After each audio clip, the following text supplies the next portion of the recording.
Начали. Да, готов. Послушай, ролики твои совсем не понимают люди.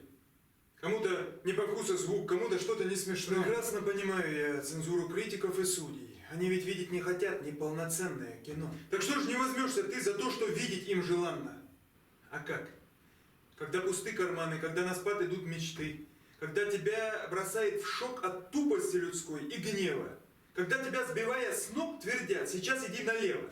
А не налево, так назад, а не назад, так хоть направо, но не вперед. Вперед нельзя, ведь впереди чужая слава.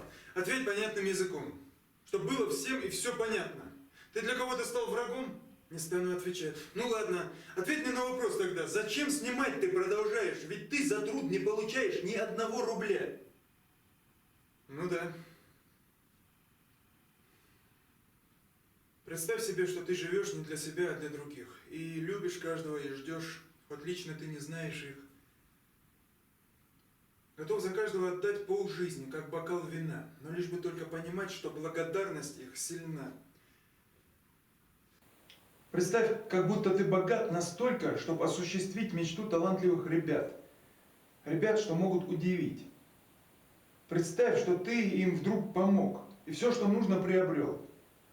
А чтобы не сбивали с ног, их за собой вперед повел. Зачем все это, не пойму. Об этом нужно ли болтать? Все это только потому, что ты не в силах представлять.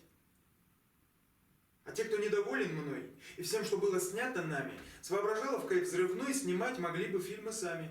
А я бы стал критиковать, мол, то не то, мол, звук не это, мол, не умеете снимать. Потом бы взялся за советы, мол, надо качество менять. Я так снимаю, как хочу. И так, как жизнь воспринимаю. Я тоже безнадежно жду того, что я не получаю. Надеюсь, зрители поймут, что мы работаем бесплатно. Надеюсь, наш нелегкий труд кому-то кажется приятным. И, наконец, хочу сказать, к началу, так сказать, вернуться. Любители критиковать всегда, везде, во всем найдутся. Тебе ли этого не знать? Не вижу логики в твоем ответе. Тебя ведь обсуждают в интернете. Знаю, многие успеха вам желают, но есть и те, кто вас не понимает. Им ненавистна ваша вся работа. Ответь понятным языком, хоть что-то. Они не понимают одного, что мы не получаем ничего. Когда поймут, тогда и труд оценят. Они оценят, так тому и быть. Никто не заставляет их любить и ненавидеть то, что снято нами. А если смотрят, виноваты сами. Зачем смотреть, коли им и так понятно, что смотрят то, что видеть неприятно? Ну ладно, брат, нам некогда сейчас. Снимаем мы для тех, кто понимает нас. Ты готов? Готов. Ну ладно, значит, делаем ролик.